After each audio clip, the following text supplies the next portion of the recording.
जी, आज मैं एक नई कहानी लेकर आई हूँ। ये उस सीरीज़ से हट के है, हॉरर सीरीज़ जो हम लोग कर रहे थे, उसकी एपिसोड नंबर 3 आने वाली है। उस पर मैं काम कर रही हूँ क्योंकि मैं चाह रही हूँ कि आप तक जो कहानियाँ पहुँचें वो बिल्कुल सच्ची हों और इधर-उधर की मिथ्स ना हों, रूमर्स ना हों, फ़िक्शनल्स ना हों। तो उस पे काम कर रही हूँ, उस पे रिसर्च करने में थोड़ा टाइम लगता है ताकि असली हकीकत और असली कहानी हम तक पहुँच सके। आज जो मैं कहानी लेकर आई हूँ ये मुझे ईमेल के ज़रिए मिली है, किसी ने मुझे अपनी कहानी लिखकर भेजी थी। तो ये मुझे थोड़ी अच्छी लगी और इसलिए अच्छी लगी कि इस कहानी में एक सबक है और ये सबक उन लड़कियों के लिए है जो कभी-कभी ज़िंदगी में गलत फ़ैसले कर जाती हैं और उन फ़ैसलों के बाद उन्हें सारी उम्र पछताना पड़ता है। तो इसको मैंने थोड़ा कहानी की तरह बनाया है। ऑफ़ कोर्स इसमें नाम वग़ैरह कुछ भी नहीं आएँगे सच्चे। नाम मैंने ज़ाहिर-सी बात है ऐसे ही सोच के रख लिए हैं। तो कहानी की जानिब बढ़ने से पहले अगर आपने मेरा चैनल सब्सक्राइब नहीं किया है तो सबसे पहले आप मेरे चैनल को सब्सक्राइब कर लें और बेल आइकन को ज़रूर दबा दें ताकि आने वाली हर नई वीडियो की अपडेट आप तक पहुंच जाए। एक्चुअली आपने देखा होगा कि मेरी वीडियोस एज़ इट इज़ आती हैं, इसमें मैं बहुत ज़्यादा एडिटिंग नहीं करती हूँ, बहुत ज़्यादा ग्राफिक्स नहीं होते, एनिमेशंस नहीं होते हैं। मैं एज़ इट इज़ जो कंटेंट होता है वो लेकर आ जाती हूँ और मैं चाहती हूँ कि मेरी पहचान इस चीज़ से बने कि मैं बिल्कुल जो काम होता है जेन्युइन उसी तरह करती हूँ, जो जैसा नज़र आ रहा होता है, जो जिस तरह से होता है। मैं उसको काट पीट करके और स्क्रिप्ट लिख कर उस तरह बना संवार के नहीं करती हूँ। तो ये आपको मेरी वीडियोस देखकर अंदाज़ा हो गया होगा।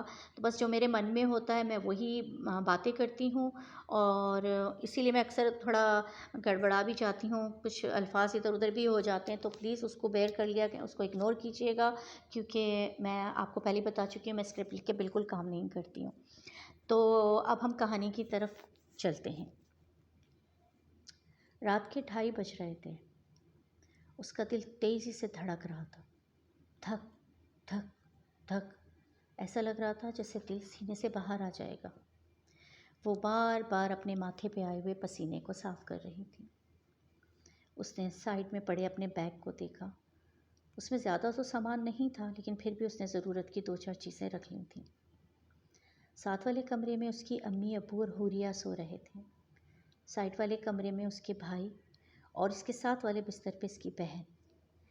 ये बारी बारी इन लोगों के बारे में सोचने लगी। इसको बड़ा अफसोस भी हुआ क्या कदम उठा रही है। सुबह जब ये सब सो के उठेंगे और इसको इसके घर में नहीं पाएंगे तो इन पे क्या गुजरेगी। मगर क्योंकि वो फ़ैसला कर चुकी थी और वो इस फ़ैसले से हटना नहीं चाहती थी, इसने इस वक्त का बहुत लंबे टाइम इंतज़ार किया था और आज बहुत टाइम के बाद वो वक्त आया था, तो इसमें पीछे हटने की गुंजाइश नहीं थी। वो बार बार घड़ी की तरफ देख रही थी। घड़ी टिक टिक टिक आगे की तरफ बढ़ती जा रही थी। उसको कुछ वक्त के लिए अपनी अम्मी का प्यारा सा चेहरा भी याद आया कि वो कितनी परेशान होंगी सुबह इसको घर में ना देख के, पर इसके ने अपने इस ख्याल को झटक दिया। इसने कहा जब मैं उन्हें बताऊंगी कि मैंने ये फ़ैसला क्यों किया, मैंने कदम क्यों उठाया, तो शायद वो माफ़ कर दें। ये सोचकर इसके चेहरे पे एक पुरस्रार सी मुस्कुराहट आ गई। इसने सामने खिड़की में जाके नीचे झांका। 2:45 बजने वाले थे और सामने अली की गाड़ी खड़ी थी, गली के बिल्कुल आखिरी सिरे पर, पोल के नीचे। इसने अली की गाड़ी को देखा, अपनी चादर सेकी और बैग उठाया और अपनी बहन की तरफ देखते हुए चुपचाप कमरे से बाहर आ गई। चलते चलते उसने साइड वाले कमरे में अपनी अम्मी अब्बू और हुरिया को सोते हुए देखा। उसे बड़ा प्यार आया अपनी अम्मी पे। वो अपनी अम्मी से बहुत प्यार करती थी। उसने 1 मिनट के लिए सोचा कि मैं कहीं गलत तो नहीं कर रही, लेकिन उसने इस ख्याल को झटक दिया। उसने कहा नहीं, इस वक्त का मैंने बहुत इंतज़ार किया है, अब पीछे हटने का सवाल ही पैदा नहीं होता। वो चुपचाप मेन गेट की तरफ बढ़ी, दरवाज़ा खोला और बाहर गली में आ गई। सामने अली गाड़ी के बाहर खड़ा हुआ था। इसे देखकर मुस्कुराया, वो भी अली को देखकर मुस्कुराई और फ्रंट सीट पे जाके बैठ गई। अली ने इसकी तरफ देखकर पूछा कोई दिक्कत तो नहीं हुई। उसने कहा नहीं, सब सो रहे थे और मैं चुपचाप निकल के आ गई। अली के चेहरे पे बहुत थकन और नींद नज़र आ रही थी।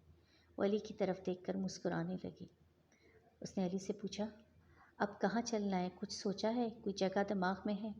अली ने कहा हाँ, करीब ही एक होटल है, मैंने वहाँ एक रूम बुक करवा दिया है, आज रात हम वहीं चल के रहेंगे।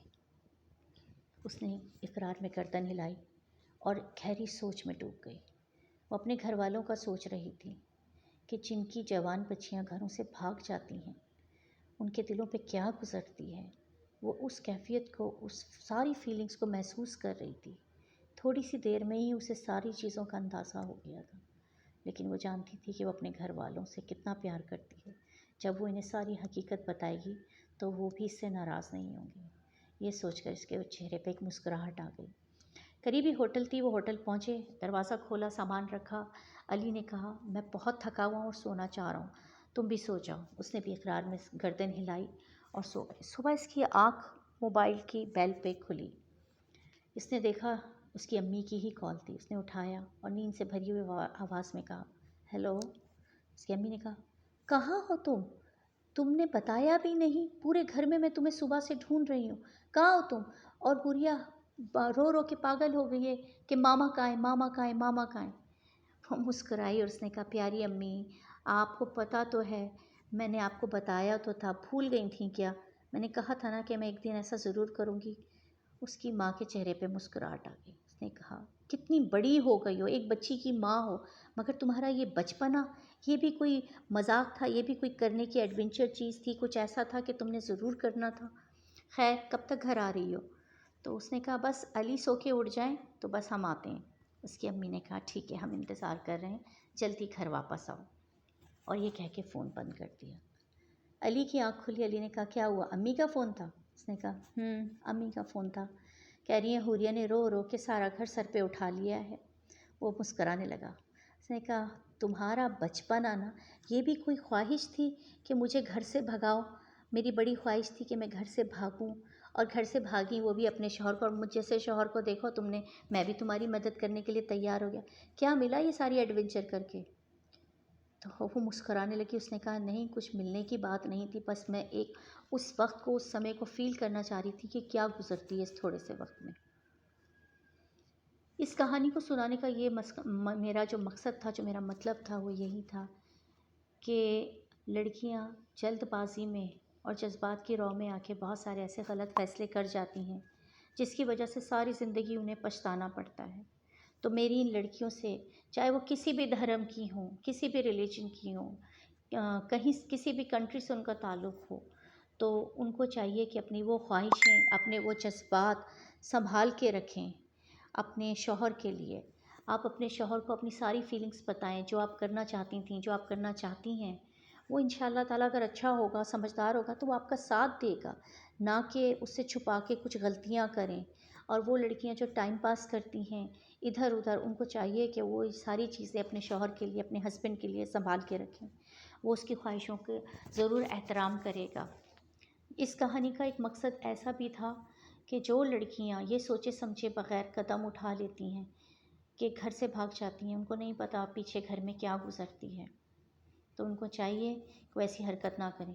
جس لڑکی نے مجھے یہ ای میل بھیجی تھی، اس کی بھی بڑی خواہش تھی کہ وہ یہ کرے، اس کو یہ ایڈونچر کرنی تھی کہ گھر سے بھاگتے ہوئے کیسا لگتا ہے. تو وہ گھر سے بھاگی ہی نہیں کسی اور کے ساتھ، وہ اپنے شوہر کے ساتھ ہی بھاگی. اور اس نے اپنے شوہر کو کانفیڈنس میں لے کے بتایا کہ آپ مجھے پلیز ایک دن گھر سے رات کو بھگا لیجئے گا. تو یہ ساری چیزیں آپ اپنی شادی کے بعد، آپ کے دل میں کوئی بھی خواہش ہے، کوئی بھی چیز جو آپ چاہتی ہیں کوئی اور آپ کے لیے کرے، آپ کیوں کوئی اور آپ کے لیے کرے، وہ ساری چیزیں آپ سنبھال کے رکھیں اپنے ہسبینڈ کے ساتھ شیئر کرنے کے لیے. ہر انسان کے اندر ایک بچہ چھپا ہوتا ہے، اس بچے کو زندہ رکھیے، کھیلیے کودیے، خوش رہیے، ایک دوسرے کی عزت کیجیے، ایک دوسرے کا ساتھ دیجیے. اس طرح زندگی بہت آسان اور آرام سے گزر جائے گی. اور اپنی خوبصورتی کو، اگر آپ بہت خوبصورت ہیں اور آپ اس پہ بڑا ناز کرتی ہیں تو اس پہ خودارہ ناز نہ کیجیے. اپنی اس خوبصورتی کو، اپنی اس ساری چیزوں کو سنبھال کے رکھیے اپنے ہسبینڈ کے لیے، تاکہ آپ ایک بہت اچھی زندگی گزار سکیں اور آپ خوش رہیں اور آپ کو کبھی زندگی میں پچھتاوا نہ ہو. تو یہ تو وہ کہانی تھی. کمنٹس کر کے ضرور بتائیے گا کہ آپ کو یہ کہانی کیسے لگی.